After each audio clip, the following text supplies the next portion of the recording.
The morning sun barely touched the small wooden house on Maple Street when Lucy Bennett heard the heavy boots on her front porch.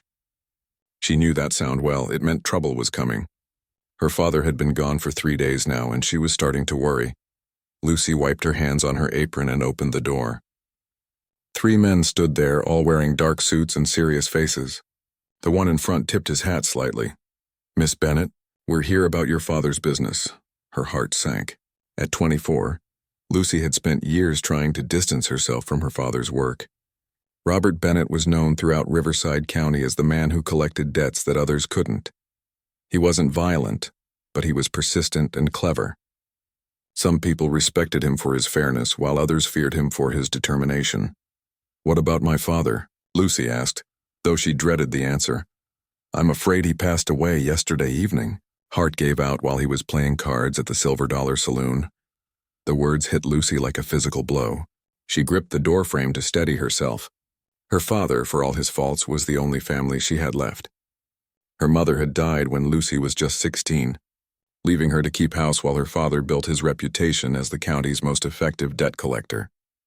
"There's more, Miss," the man continued, his voice growing uncomfortable. "Your father owed some significant money to some very serious people." Lucy felt the blood drain from her face. "How much?" "Nearly $2,000. The number made her dizzy. $2,000 was more money than most people in their town saw in 5 years. Lucy earned $30 a month teaching at the local schoolhouse, and she had maybe $50 saved. Even if she worked for the rest of her life, she could never pay back such an enormous sum. "But there's something else," the man said, pulling out a thick folder of papers. "Your father signed some agreements that make this situation more complicated." Lucy invited the men inside, though every instinct told her to slam the door. They sat around her small kitchen table while the lead man, who introduced himself as Mr. Henderson, explained her father's business dealings. "Your father was good at collecting money from people who didn't want to pay," Henderson said, "but he was terrible at managing his own finances.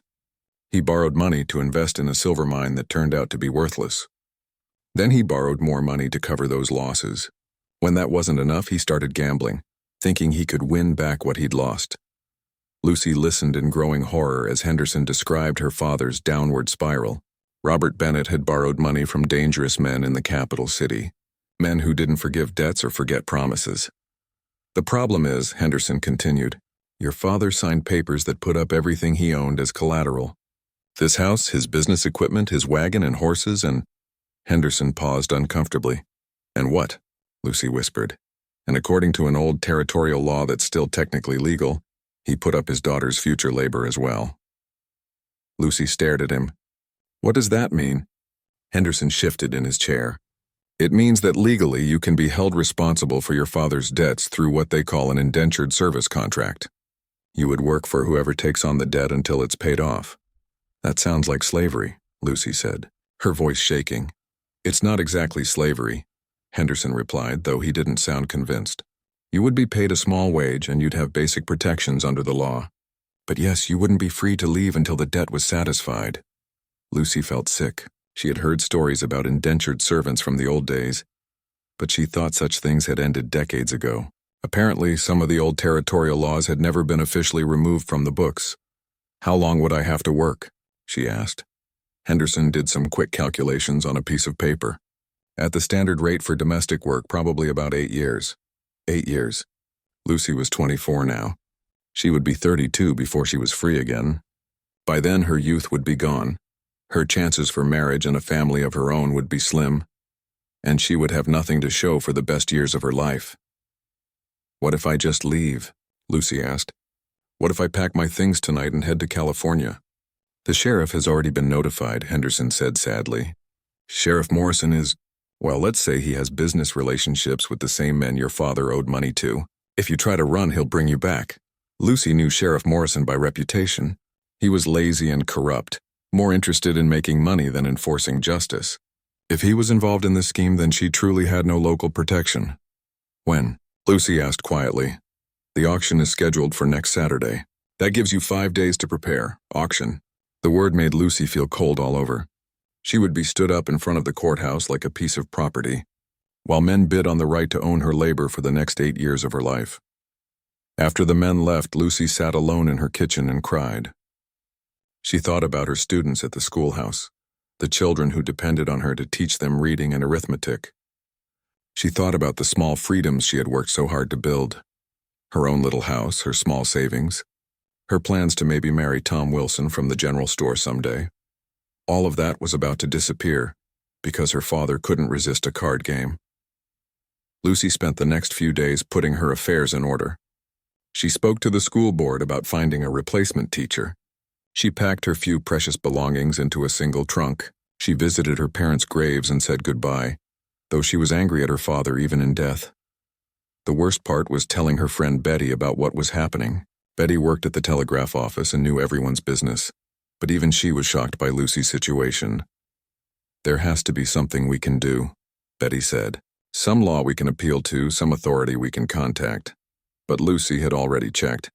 The nearest federal authorities were hundreds of miles away in the territorial capital. Even if she could get word to them, it would take weeks for them to respond. And by then the auction would be over. On Friday night, the evening before the auction, Lucy sat on her front porch and watched the sun set over the mountains. She had lived in this house for 8 years, ever since her mother died. Tomorrow she would lose everything her family had ever built. She thought about running despite what Henderson had said. She could take her horse and ride hard for the border, but she knew Sheriff Morrison would come after her, and getting caught would only make her situation worse. As the stars came out, Lucy made herself a promise. No matter what happened tomorrow, no matter who bought her contract, she would not let them break her spirit. She would survive the next 8 years, and when she was free again, she would build a better life than the one she was losing. She had no idea that tomorrow would bring a stranger whose kindness would change everything she thought she knew about her future. Saturday morning came too soon. Lucy woke before dawn, her stomach twisted in knots. She had barely slept, tossing and turning as she thought about what lay ahead. The auction was set to begin at 10 o'clock in front of the courthouse, giving people time to come from neighboring towns. She dressed carefully in her best blue dress, the one her mother had made for her years ago. If she was going to face this humiliation, she would do it with dignity. She braided her brown hair neatly and pinned it up, then looked at herself in the small mirror above her washstand.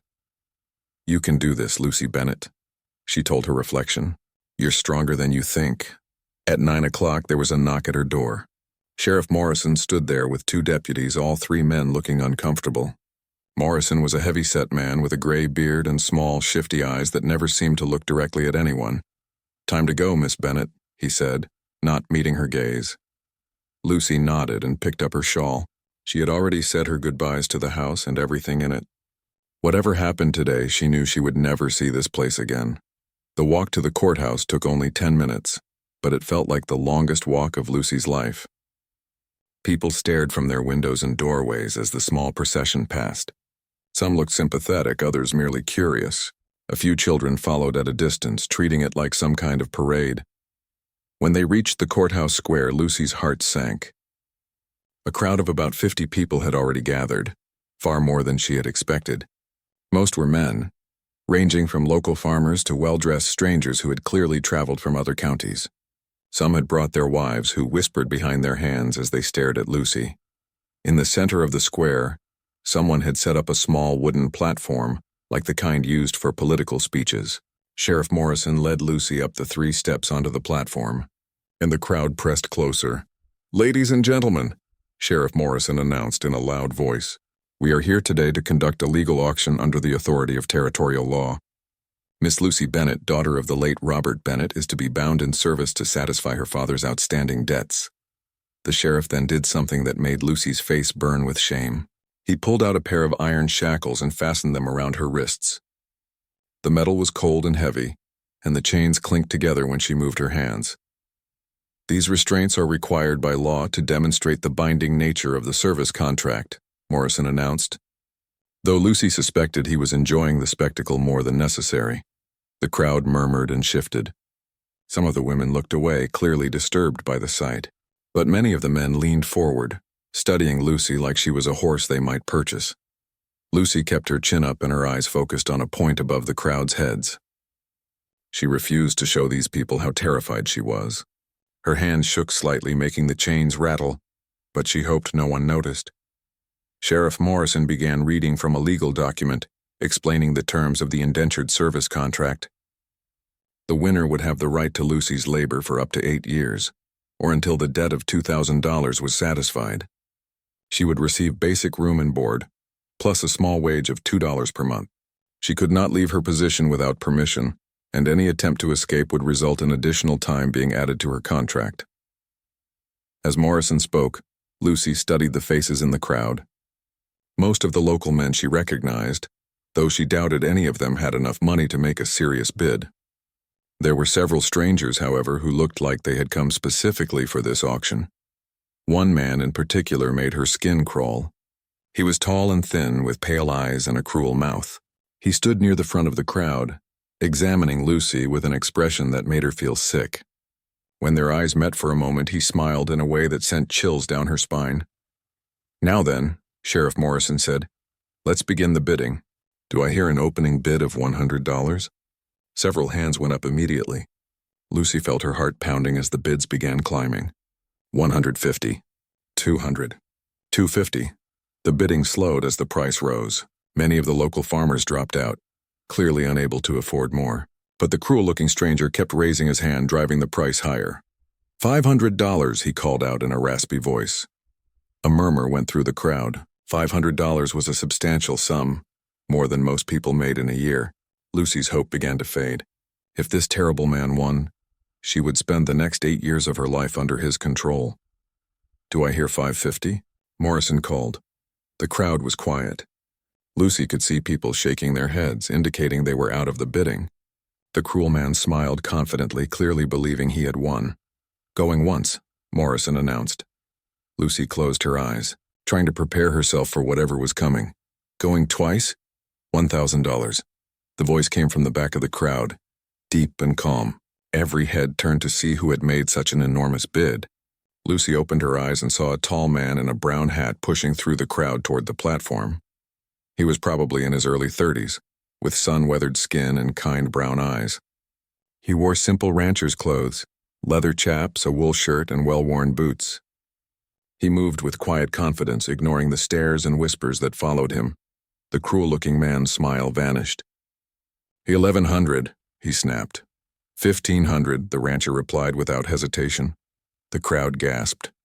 $1,500 was an enormous sum, far more than Lucy's labor could possibly be worth over 8 years. Someone was clearly bidding for reasons that had nothing to do with economics. The cruel man's face was turning red with anger. 1600, he said through gritted teeth. The rancher studied him for a moment, then looked up at Lucy. Their eyes met, and she saw something in his expression that she hadn't expected. Compassion.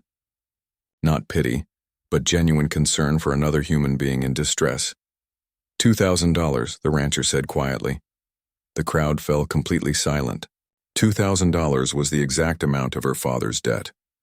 If someone paid that much, Lucy's obligation would be satisfied immediately. She would be free. The cruel man opened his mouth to bid again, then seemed to realize the futility. He was clearly wealthy, but even he apparently had limits. He turned and pushed through the crowd, disappearing down the street with angry, rapid steps. Sheriff Morrison looked stunned. He had obviously expected the bidding to stay much lower. "Do I hear any other bids?" he asked weakly. No one spoke. The rancher stood calmly, his hands at his sides, waiting. "Going once, going twice. Sold to the gentleman for $2,000. The crowd began to disperse, chattering excitedly about what they had just witnessed. Lucy remained on the platform, hardly believing what had happened. The rancher approached the steps and climbed up to where she stood. Up close, she could see that his brown eyes were flecked with gold, and there were laugh lines around them that suggested he smiled often. He had strong hands and calloused fingers from years of ranch work. "My name is Cole Rivers," he said quietly, reaching into his jacket for a thick envelope. "I have the money right here." Sheriff Morrison unlocked Lucy's shackles with obvious reluctance. As the cold metal fell away from her wrists, she rubbed the red marks it had left behind. Cole Rivers handed the envelope to Morrison, who counted the bills carefully. When he was satisfied, he handed Cole a folded document. "This here's the service contract," Morrison said. "She's legally bound to work for you until the debt is satisfied. Cole took the paper and without even looking at it, tore it in half. The crowd gasped again. Lucy stared at him in shock. "Miss Bennett," Cole said, tipping his hat respectfully, "you don't owe me or anyone else a single thing. You're free to go wherever you want and do whatever you choose." For a moment, Lucy couldn't speak. After everything she had been through, after preparing herself for years of bondage, this stranger had simply set her free. I don't understand," she finally whispered. Cole smiled, and Lucy saw that she had been right about those laugh lines. No woman should be bought and sold like property. "What happened here today was wrong, and I'm glad I could put a stop to it." He turned and began walking away, but Lucy called after him. "Wait, why did you do this?" Cole paused and looked back at her. "Because it was the right thing to do," he said simply. "Good luck to you, Miss Bennett. I hope you have a wonderful life." And then he was gone, disappearing into the crowd of people who were still staring and whispering about the most unusual auction they had ever seen. Cole Rivers hadn't planned to attend an auction when he rode into town that Saturday morning. He had come to sell a small herd of cattle to the local buyer and pick up supplies for his ranch. The auction was just something he stumbled upon while walking from the livestock yards to the general store. At first, he thought it was a regular property auction. Towns often sold off the belongings of people who had died with debts. But as he got closer and heard Sheriff Morrison's announcement, Cole realized with growing horror what was actually happening. A young woman was being sold. Cole had grown up hearing stories from his grandfather about the old days, when people could be bound into service to pay off debts. But he thought such practices had died out decades ago. Seeing it happen in front of his eyes in 1884 made his blood boil. He studied the woman on the platform. She was young, probably in her early 20s, with brown hair and intelligent eyes. Despite the iron shackles on her wrists and the humiliating position she was in, she held herself with dignity. Her chin was up, and she refused to cower before the crowd. That impressed Cole more than he could say. As the bidding began, Cole watched the faces of the men calling out offers. Most seemed to view the whole thing as a business transaction, calculating how much work they could get out of the woman versus how much they would have to pay for her contract. But one man in particular made Cole's skin crawl. He was tall and pale, with cold eyes and a cruel mouth. Cole had seen men like that before. Men who enjoyed having power over others, who found pleasure in another person's suffering. The way this man looked at the woman on the platform made Cole feel sick. When the bidding reached $500 and it looked like the cruel man might win, Cole made a decision that surprised even himself. He had come to town with almost exactly $2,000. Money he had been saving for 3 years to buy additional land for his ranch. In an instant, he decided that expanding his ranch was less important than saving this woman from a terrible fate. Cole pushed through the crowd and made his first bid of $1,000. The shocked silence that followed told him he had gotten everyone's attention. The cruel man's face went red with anger, and Cole could see the calculation in his eyes. How badly did he want to win? How much was he willing to pay? The cruel man bid $1,100. Cole immediately raised it to $1,500. He wasn't going to let this turn into a drawn-out battle. He wanted to make it clear that he had more money than his opponent was willing to spend. When Cole bid $2,000, the exact amount of the woman's father's debt, he saw the cruel man's shoulders slump in defeat. No one would pay more than the total debt for an indentured service contract. It would make no financial sense. As Sheriff Morrison completed the auction, Cole walked up to the platform. Up close, the woman was even more impressive than she had appeared from a distance. Despite everything she had been through, her eyes were clear and determined. She wasn't broken, just trapped by circumstances beyond her control. Cole paid the sheriff and accepted the contract that legally bound the woman to serve him for up to 8 years. Then, without even reading the document, he tore it in half. The look of shock on her face was worth every penny he had spent. "Miss Bennett," he said, "you don't owe me or anyone else a single thing. You're free to go wherever you want and do whatever you choose." He had started to walk away when she called after him, asking why he had done what he did. Cole paused, trying to think of how to explain his actions. The truth was, he wasn't entirely sure himself. He just knew that watching a human being sold like livestock was wrong, and he had been in a position to stop it. "Because it was the right thing to do," he told her. "Good luck to you, Miss Bennett. I hope you have a wonderful life." Cole made it about 3 blocks from the courthouse before he heard running footsteps behind him. He turned to see Lucy Bennett hurrying to catch up with him, slightly out of breath. "Mr. Rivers, wait please," she called. Cole stopped and waited for her to reach him. She looked confused and a little overwhelmed, which he supposed was understandable given what she had just been through. "I need to understand," she said. "You just spent $2,000 to free a complete stranger. That's more money than most people see in their entire lives." "There has to be a reason," Cole smiled. "Maybe I'm just crazy." "You don't seem crazy," Lucy replied. "You seem kind. But in my experience, men are rarely kind without expecting something in return." Her directness surprised Cole, but he supposed she had good reason to be suspicious. She had probably learned not to trust people too easily. "You're right to be cautious," Cole said, "but I promise you I don't want anything from you. I saw something wrong happening and I had the means to stop it. So I did." Lucy studied his face, clearly trying to decide whether to believe him. "What am I supposed to do now?" she asked. "I have no money, no home, no job. My father's creditors took everything." Cole hadn't really thought about that part. He had been so focused on stopping the auction that he hadn't considered what would happen to Lucy afterward. She was free, but freedom without resources wasn't worth much. "Do you have family anywhere? Friends who might help you?" Lucy shook her head. "My parents are dead. I have a cousin in California, but I haven't seen her in 10 years. I don't even know if she's still alive." Cole found himself in an awkward position. He had freed Lucy, but if he just walked away now, she would be stranded with nothing. She might even end up in a worse situation than before. "Look," he said carefully, "I have a ranch about 15 miles north of town. It's not much, but it's peaceful and safe. If you need a place to stay while you figure out your next step, you're welcome to come there. I could use help with the books and correspondence anyway. I'm not much good with reading and writing."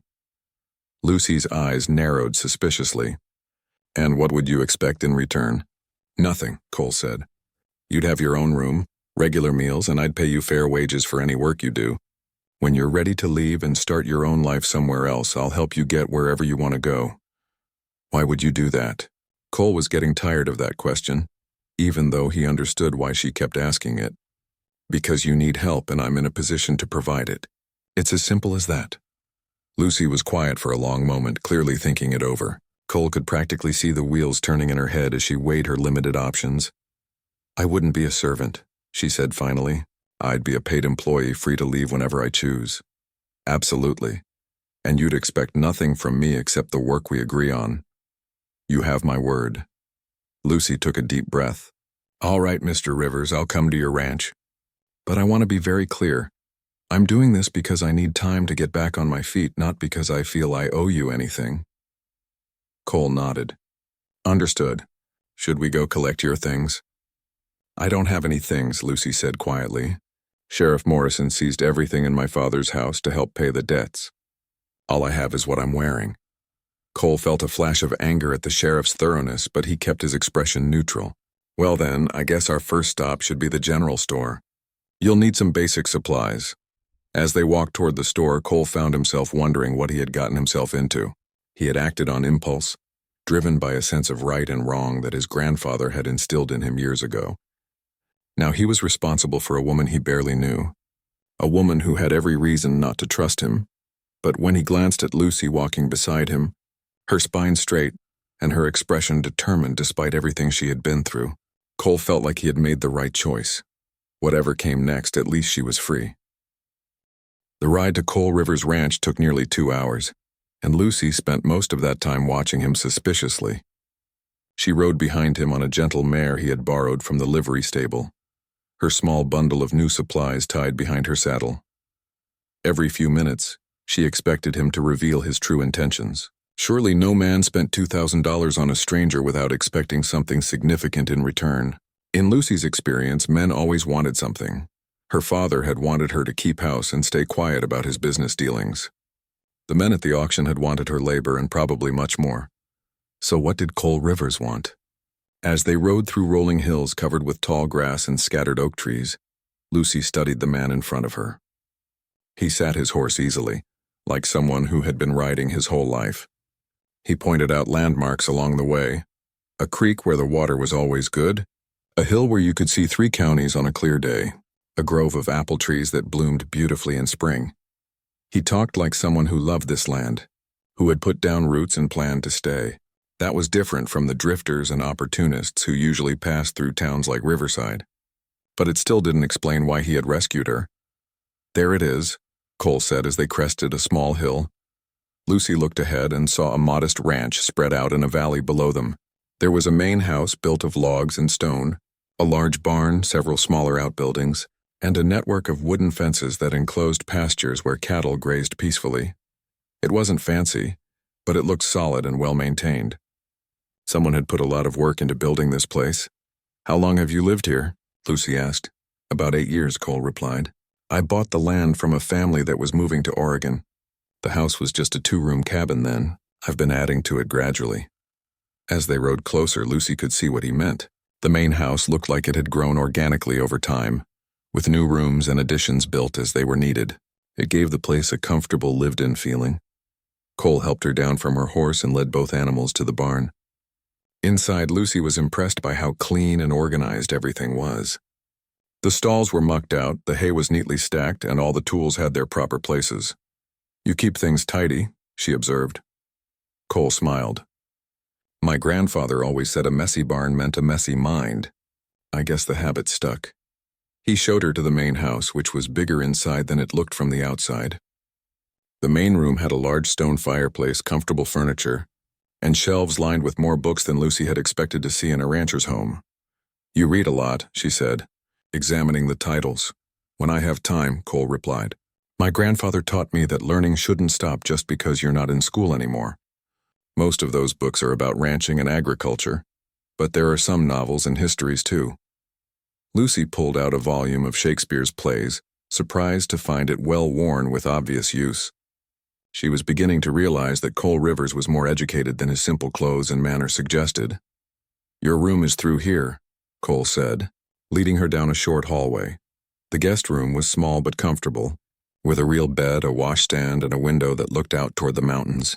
It was the nicest room Lucy had slept in since leaving her father's house. "I'll let you get settled," Cole said. "Supper's usually around 6 o'clock. Nothing fancy. I'm not much of a cook." After he left, Lucy sat on the edge of the bed and tried to process everything that had happened. This morning she had been chained on an auction block, preparing to spend 8 years as someone's property. Now she was sitting in a comfortable room in a peaceful ranch, supposedly free to leave whenever she chose. It was too good to be true. There had to be a catch. That evening at supper, Lucy remained on guard. Cole had prepared a simple meal of beef stew, biscuits, and coffee. The food was plain but well cooked, and Lucy realized she hadn't eaten anything since early morning. "Tell me about yourself," Cole said as they ate. "What did you do before today?" "I was a school teacher," Lucy replied carefully. "I taught reading, writing, and arithmetic to children in town. Did you enjoy it?" Lucy considered the question. "Yes, I did. The children were eager to learn, and I felt like I was doing something useful. It was one of the few jobs available to women that didn't require working for a family as a servant." Cole nodded. "Independence is important, is it?" Lucy asked, studying his face. "Most men seem to think women are better off being taken care of." "Most men are wrong about a lot of things," Cole replied. "My mother ran our family farm for 5 years after my father died. She was better at it than he ever was. She taught me that competence doesn't depend on what gender you are." Lucy found herself wanting to believe him, but she forced herself to stay skeptical. Pleasant conversation didn't prove anything about a person's true character. After supper, Cole showed her the small office where he kept his ranch records.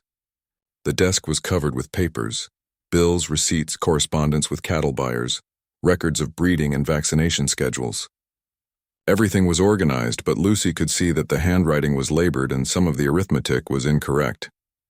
"I meant what I said about needing help with the books," Cole said. "I can read and write well enough for daily life, but business correspondence is hard for me. If you're willing to help with that, I'll pay you $20 a month plus room and board." $20 a month was good wages, far more than Lucy had expected. It was also more than the job was probably worth, which made her more suspicious than ever. "That seems like a lot of money for clerical work," she said. Cole shrugged. "Good help is worth paying for. Besides, you'll probably find other ways to make yourself useful around here. The vegetable garden needs attention, and I could use help planning meals and organizing supplies." That night, Lucy lay awake in her comfortable bed, listening to the sounds of the ranch settling in for the night. She could hear cattle lowing softly in the distance and the hoot of an owl in the big oak tree near the house. It was peaceful in a way that Lucy had never experienced in town. But she couldn't shake the feeling that she was waiting for the other shoe to drop. Over the next few days, Lucy began to establish a routine.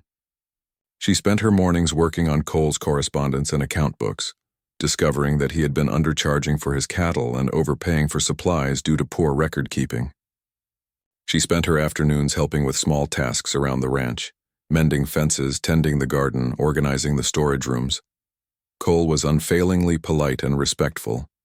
He never came into her room without knocking, never made inappropriate comments or suggestions, and always asked before giving her new tasks to do.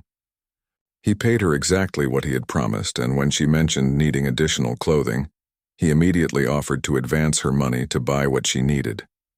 It was all very proper and businesslike, which made Lucy even more convinced that something was wrong. On Thursday evening, almost a week after her arrival, Lucy finally confronted him about it. "I need to know what you really want from me," she said as they finished supper.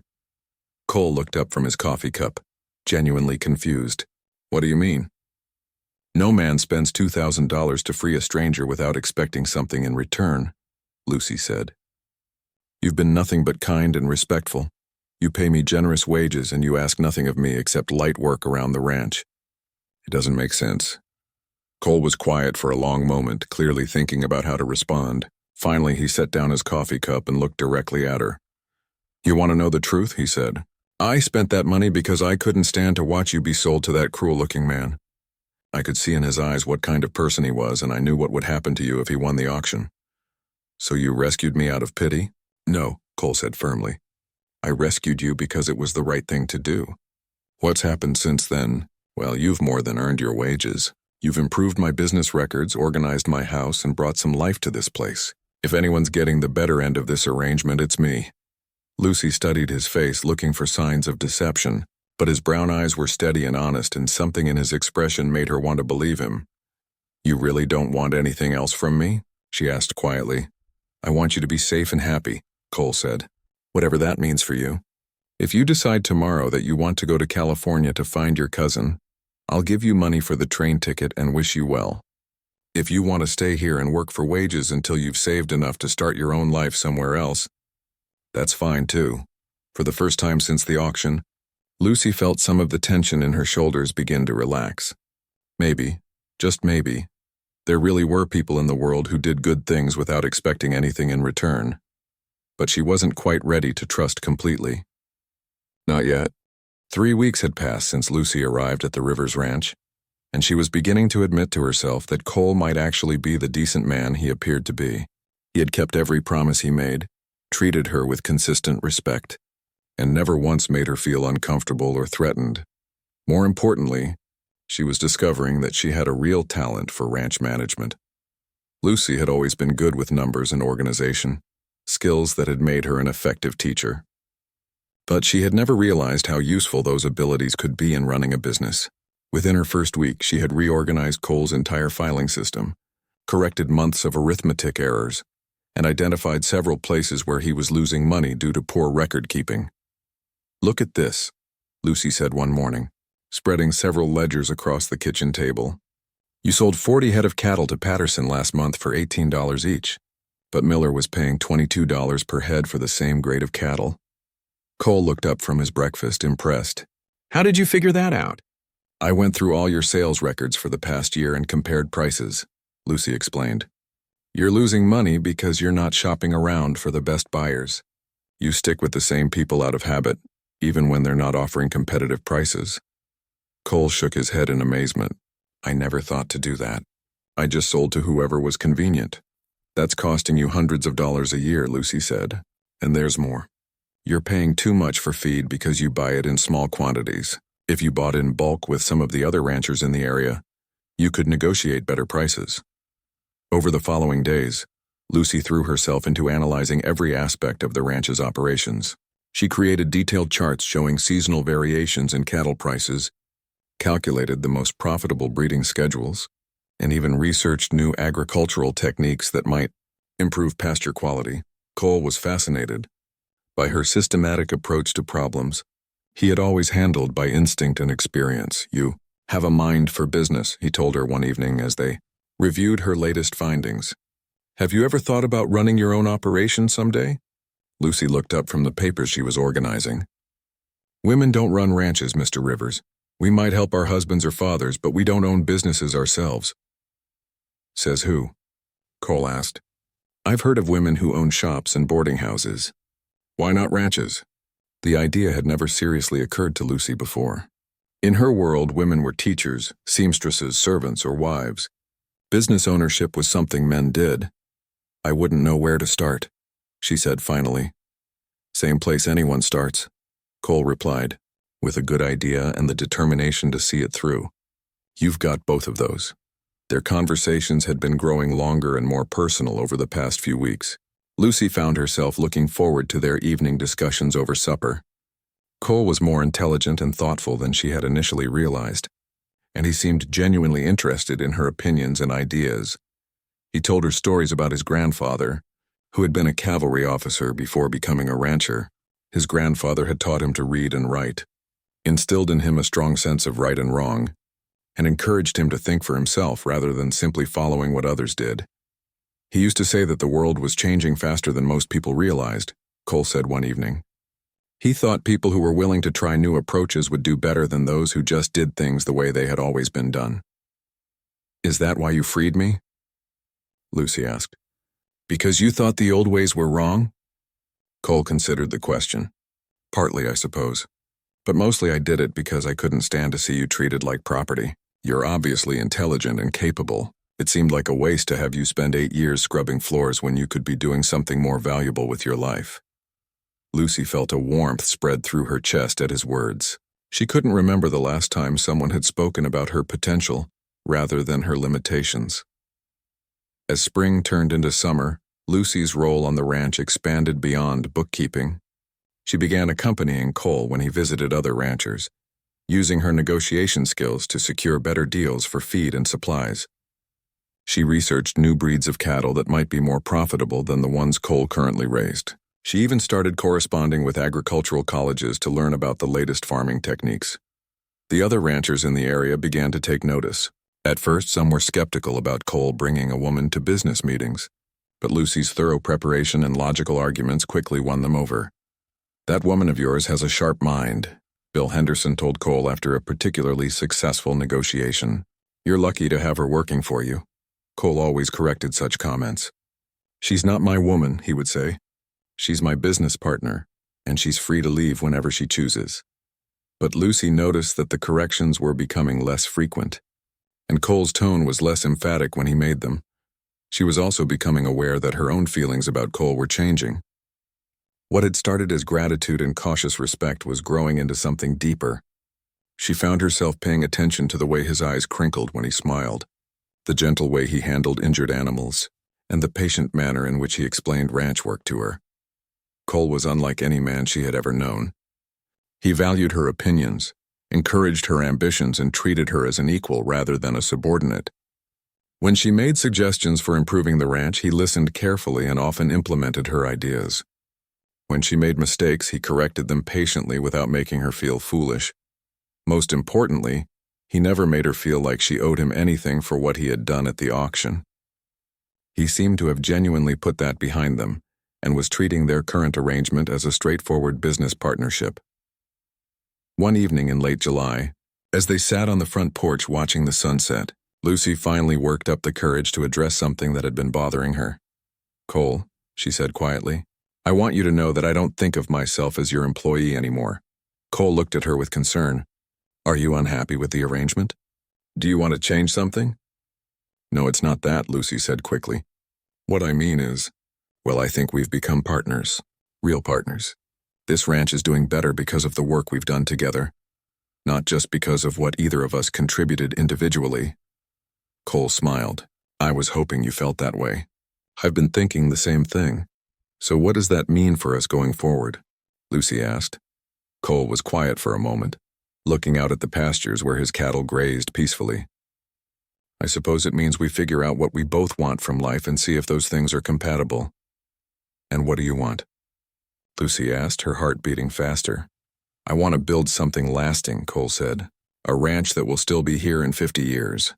A life that matters. Someone to share it all with who sees the world the way I do. He looked at her directly. What do you want, Lucy? Lucy took a deep breath. A few months ago, she would have said she wanted security and independence above all else. But now her dreams were more complicated. I want to build something too, she said. I want to prove that a woman can be just as capable as any man when it comes to business and decision-making. And I want to do it with someone who respects me enough to treat me as an equal partner. Their eyes met, and Lucy felt something shift between them. They weren't just business partners anymore, and they weren't just friends.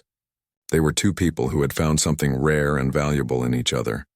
I think, Cole said softly, we might be able to help each other get what we want. Lucy smiled. For the first time since her father's death, she felt like she was exactly where she was supposed to be. But neither of them knew that their peaceful summer was about to come to an abrupt end.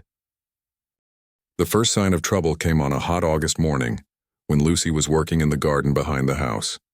She heard the sound of multiple horses approaching, and looked up to see 5 men riding toward the ranch buildings. Something about the way they moved, spread out in a line, hands resting on their gun belts, made her stomach clench with fear. Lucy recognized the man in the center immediately. It was Victor Blackwood, the cruel-faced man who had tried to buy her contract at the auction 3 months ago. He looked even more menacing now, his pale eyes scanning the ranch like he was evaluating property he intended to own. Lucy quickly wiped her hands on her apron and hurried toward the house, hoping to warn Cole before the men reached the front yard. But she was too late. Cole emerged from the barn where he had been working, saw the approaching riders, and walked out to meet them. Lucy positioned herself on the front porch where she could hear the conversation, but remained partially hidden behind a support post. Her heart was pounding so hard she was sure everyone could hear it. Mr. Rivers, Blackwood said in his raspy voice as he dismounted. His 4 companions remained on their horses, hands conspicuously near their weapons. I believe you have something that belongs to me. I don't think we've been properly introduced, Cole replied calmly, though Lucy could see the tension in his shoulders. And I can't imagine what I might have that belongs to you. Blackwood smiled, but there was no warmth in it. The woman. Lucy Bennett. You may have outbid me at that farce of an auction, but I've done some research since then. The sale was illegal. How do you figure that? Cole asked. Sheriff Morrison exceeded his authority, Blackwood said, pulling a folded document from his jacket. Indentured service contracts can only be authorized by a territorial judge, not by a local sheriff. Since the auction was invalid, the woman's obligation reverts to the original creditors, which means me, since I bought her father's debts from them last week. Lucy felt the blood drain from her face. She had hoped that her father's death and the auction had ended her connection to his debts forever. The thought of being dragged back into that nightmare made her feel sick. Cole studied the document Blackwood was holding. Even if what you're saying is true, Lucy Bennett is a free woman now. I paid her father's debts in full. You paid money based on an illegal transaction, Blackwood replied. That doesn't change the underlying legal obligation. The woman owes 8 years of service and I intend to collect it. She doesn't owe you anything, Cole said, his voice growing harder. And she's under my protection now. Blackwood's smile widened. Is she? How interesting. You know, Mr. Rivers, I've made some inquiries about you too. You're not from around here originally, are you? I'm told you came here from Colorado about 8 years ago, shortly after some unpleasantness involving a mining company and some missing money. Lucy saw Cole's face go pale. Blackwood was clearly implying something about Cole's past, though Lucy didn't understand what. I don't know what you're talking about, Cole said. Of course not, Blackwood replied. I'm sure it's all just coincidence. But Sheriff Morrison might be very interested to learn about your background.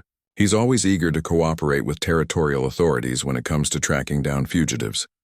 The threat was clear. Blackwood was saying he would cause legal trouble for Cole if Cole didn't surrender Lucy to him.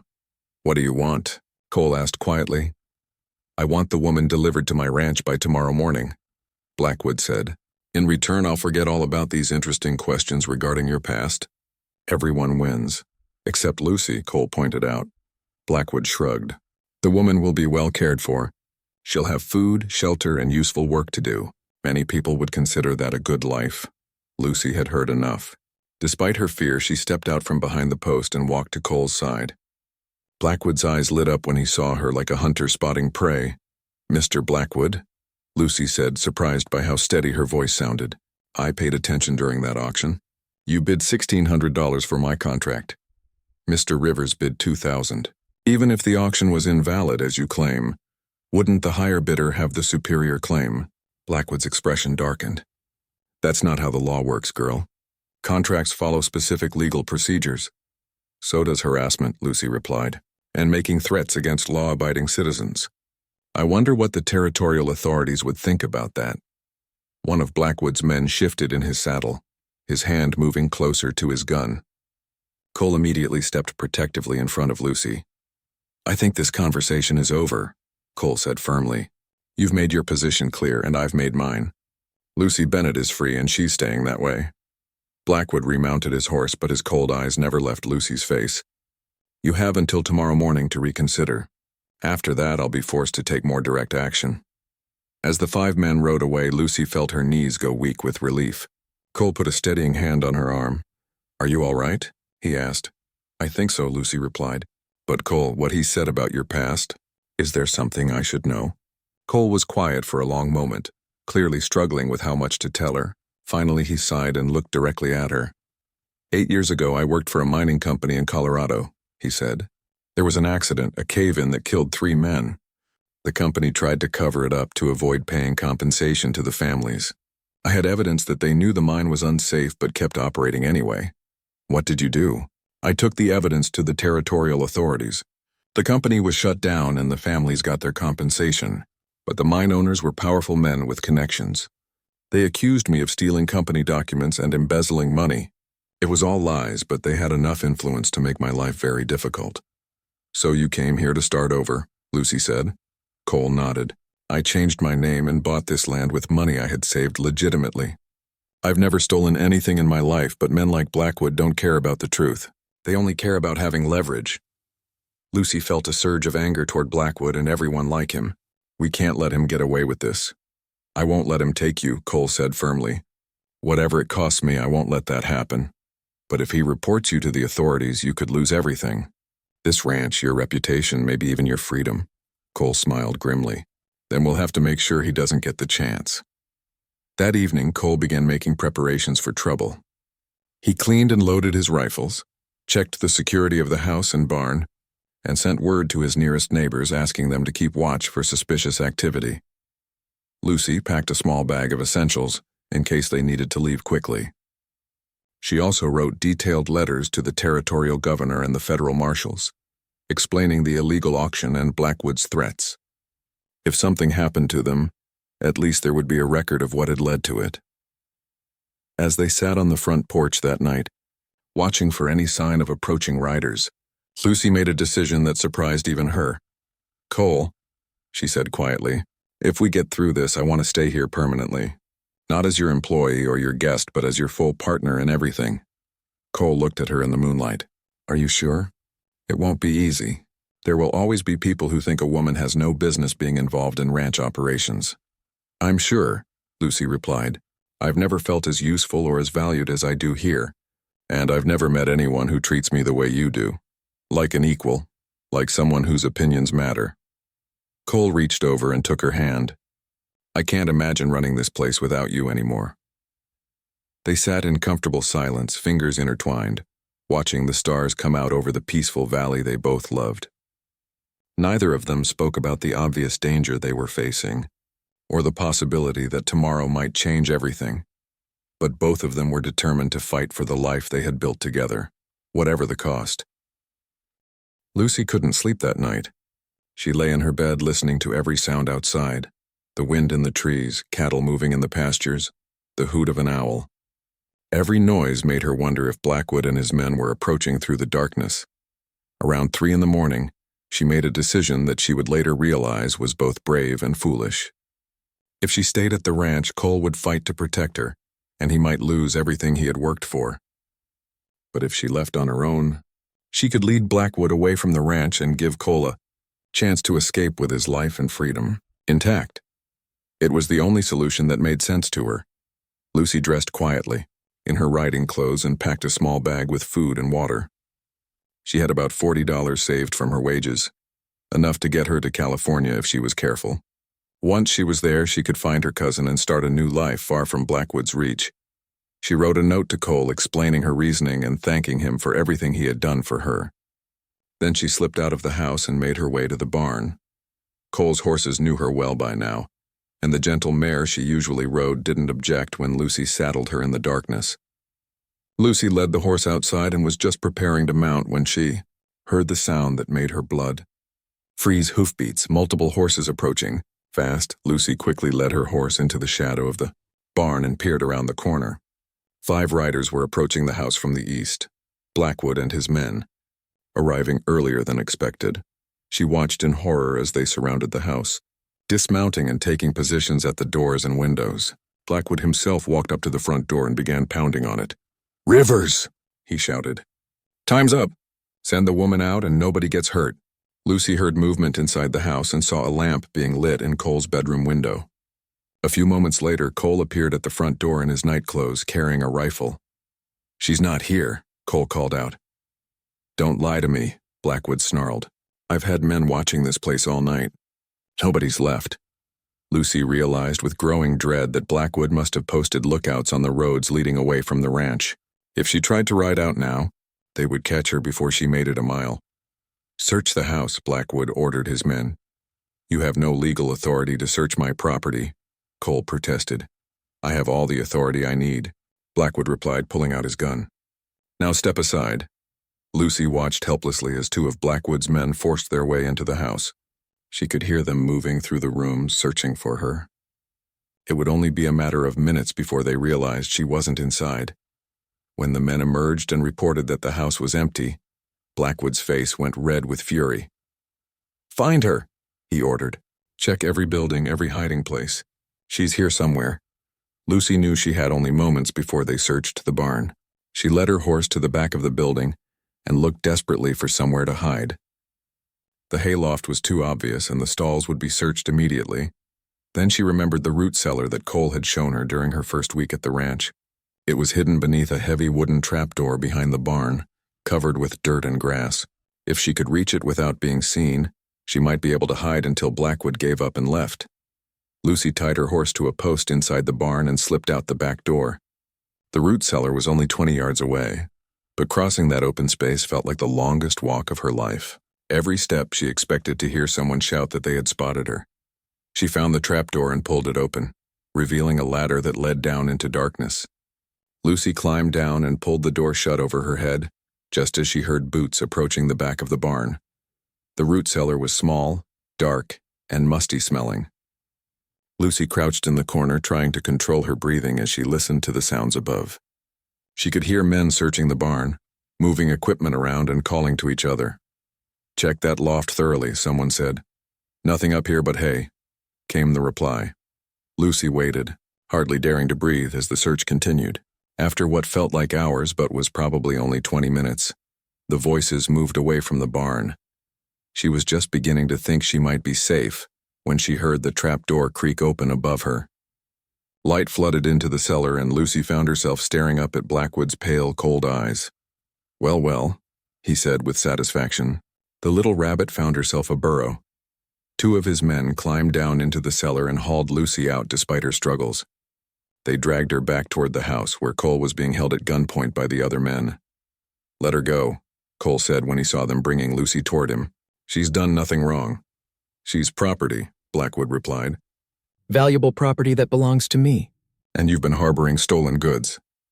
"I'm not property," Lucy said, finding her voice despite her fear.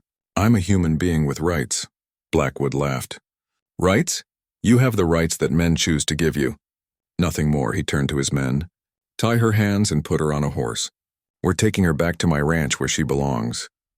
As one of the men bound Lucy's wrists with rope, she saw Cole struggling against the 2 men who were holding him. His face was desperate, and she could see him calculating whether he could break free and reach his rifle. "Don't," Lucy told him quietly. "It's not worth getting killed over." "Yes, it is," Cole replied, his eyes never leaving hers. The words hit Lucy like a physical blow. She realized in that moment that Cole cared for her more deeply than either of them had admitted, and she understood with crystal clarity that she felt the same way about him. As Blackwood's men lifted her onto a horse, Lucy made her own desperate calculation.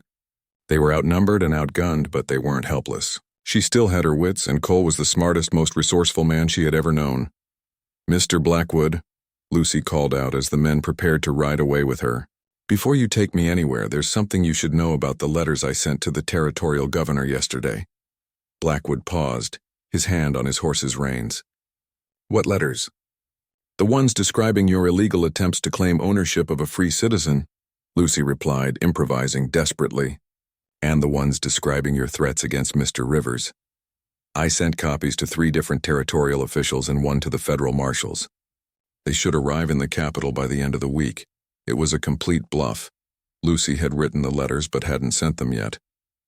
But Blackwood didn't know that. "You're lying," he said, but Lucy could see uncertainty in his eyes. "Am I?" Lucy asked. "Are you willing to bet your freedom on it? Because kidnapping is a federal crime, Mr. Blackwood.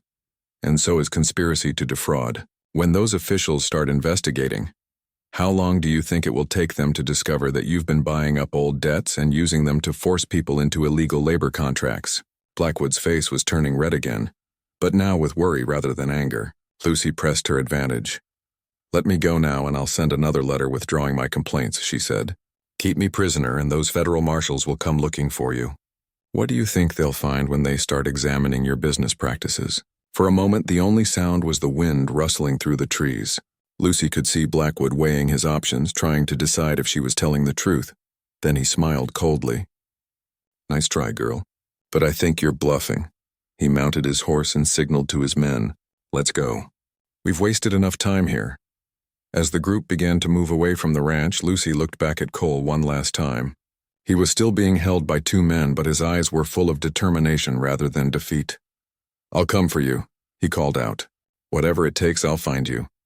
Lucy nodded, trying to communicate through her expression that she believed him. As they rode away into the pre-dawn darkness, she began planning her own escape. Blackwood might think he had won, but the game was far from over. She had learned too much about independence and self-worth to give up without a fight. Blackwood's ranch was a dark, unwelcoming place that matched its owner's personality perfectly. The buildings were functional but poorly maintained, and the few workers Lucy saw kept their heads down and avoided eye contact. It was clear that fear ruled here, not respect. Lucy was locked in a small windowless room in the main house and given water and stale bread. Blackwood visited her once to gloat about his victory and explain what her life would be like for the next 8 years. "You'll work in the house during the day, cooking, cleaning, mending," he told her. "You'll eat when I decide you've earned it, and you'll speak when spoken to. Try to escape and I'll add another year to your contract. Cause me any other trouble and you'll find out just how creative I can be with punishments." Lucy said nothing, but her silence only seemed to amuse Blackwood more. "The high and mighty school teacher has nothing to say? Don't worry, you'll learn to be properly grateful for my generosity soon enough." After he left, Lucy examined her prison carefully. The room had been used to confine people before. There were scratches on the walls where previous prisoners had tried to claw their way out. The door was solid oak with a heavy lock and the walls were thick stone, but Lucy was far from helpless. She had spent months learning about ranch operations, and she understood that most successful escapes depended on timing and knowledge rather than brute force. Over the next 2 days, Lucy paid careful attention to the routine of Blackwood's household. She learned when the guards changed shifts, when meals were prepared, and when various workers came and went from the buildings. She also listened carefully to conversations, gathering information about Blackwood's other business dealings and his relationship with local officials. What she learned made her even more determined to escape and expose him. Blackwood wasn't just holding her illegally. He had been running a systematic scheme to acquire old debts and use them to force people into unpaid labor. Lucy heard references to at least 6 other people currently working under similar arrangements, including a young man whose only crime was inheriting his father's gambling debts. On her 3rd morning in captivity, Lucy heard something that made her heart race with hope, the sound of multiple horses approaching the ranch at a gallop. She pressed her ear to the door and listened, as voices filled the main room of the house. Victor Blackwood. The voice was authoritative and unfamiliar. This is Deputy Marshal Williams. We have a warrant for your arrest. Lucy heard Blackwood's voice, high-pitched with panic. There must be some mistake. I haven't done anything wrong. You're charged with kidnapping, conspiracy to defraud, and violation of federal laws regarding forced labor, the marshal replied. We also have evidence of your illegal debt-buying scheme and several counts of extortion. Lucy smiled grimly. Her bluff about sending letters to territorial officials had been just that, a bluff. But Cole had clearly taken action of his own. The sounds of struggle and shouting filled the house as Blackwood's men were rounded up. Lucy heard heavy footsteps approaching her door, then the sound of the lock being forced. The door swung open to reveal a tall man in a deputy marshal's uniform, followed immediately by Cole. Lucy had never been so happy to see anyone in her life. Are you hurt? Cole asked, rushing to her side. I'm fine, Lucy replied, though her voice was shaky with relief. How did you find me? After they took you, I rode straight to the territorial capital, Cole explained as he helped her to her feet. I found a federal marshal who was already investigating reports of forced labor schemes in this area. When I told him about Blackwood and showed him the evidence you had compiled about the illegal auction, he organized a raid immediately. Deputy Marshal Williams introduced himself to Lucy and explained what would happen next. Mr. Blackwood and his associates will be transported to the territorial capital to stand trial. We'll need you to testify about your experiences, but after that, you'll be completely free of any legal obligations. What about Cole? Lucy asked. Blackwood made threats about his past. Williams looked confused. What threats? Mr. Rivers has been completely cooperative with our investigation. His past service as a witness against a corrupt mining company actually helped establish his credibility with our office. Lucy felt a wave of relief. Blackwood's implications about Cole's criminal background had been lies designed to intimidate them. As the marshals led Blackwood and his men away in shackles, Lucy and Cole stood together in the ranch yard, hardly believing that their ordeal was finally over. What happens now? Lucy asked. Cole took her hand gently. That depends on what you want to happen. Lucy had been thinking about that question during her 3 days in captivity. The experience had crystallized something that had been growing in her heart for months. I want to go home, she said simply. To California? To find your cousin? Lucy smiled. No, I want to go home to our ranch, to the life we were building together before Blackwood interrupted it. Cole's face lit up with joy, but then grew serious again. Lucy, I need to tell you something I should have said weeks ago. What I feel for you goes beyond partnership or friendship. I love you, not as property or a possession, but as an equal, as someone I want to share my life with completely. I love you too, Lucy replied, her heart full. But I need you to understand something. If we're going to be together, it has to be as true partners, not husband and wife in the traditional sense, where the woman gives up her independence. I want to be your partner in every decision, every aspect of our life together. Cole's smile was radiant. I wouldn't want it any other way. We make a good team, Lucy Bennett. We're stronger together than either of us could be alone. 3 months later, on a beautiful October day with golden leaves falling from the oak trees, Lucy and Cole were married in a ceremony that scandalized half the county and delighted the other half. Instead of traditional vows promising obedience and submission, Lucy and Cole exchanged promises to respect each other as equals, to share decisions and responsibilities, and to support each other's dreams and ambitions. The ranch prospered under their joint management. Lucy's business skills and Cole's practical experience proved to be an unbeatable combination. Within 2 years, they had expanded their land holdings and become one of the most successful operations in the region. Lucy also became a vocal advocate for women's rights and an opponent of debt slavery in all its forms. She spoke at territorial legislative sessions, wrote articles for newspapers, and helped other women escape situations similar to her own. When people asked Cole how he felt about having a wife who was so independent and outspoken, he would smile and say, I fell in love with Lucy's strength and intelligence. Why would I want her to be anything less than what she is? On quiet evenings, when they sat together on their front porch watching the sunset over the land they had built into something magnificent, Lucy sometimes thought about that terrible day when she had stood chained on an auction block. She had been saved that day, not just by Cole's money, but by his recognition that she was worth saving. In return, she had helped save him from a life of loneliness and limited dreams. Together, they had created something neither could have achieved alone, a partnership built on mutual respect, shared ambitions, and love that had been freely chosen rather than purchased or commanded. Lucy Bennett Rivers was finally, completely, and forever free.